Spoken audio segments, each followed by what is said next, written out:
בשם השם נעשה ונצליח. כאן אנחנו בעיריית ירושלים, הפקה מבית בצליל ובזמר, עם גדולי הפייטנים, רב מני כהן ורב שמעון אילוז, עם תזמורת מורחבת, רבי אברהם מימרן,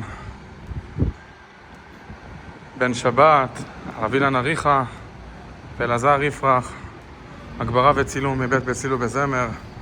ערב שבת, פרשת זכור.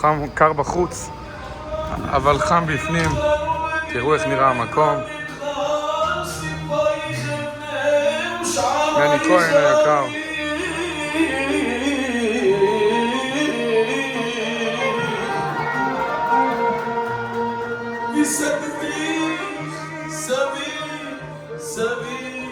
אם תרצה נחבר, זה הכי טוב שקיים.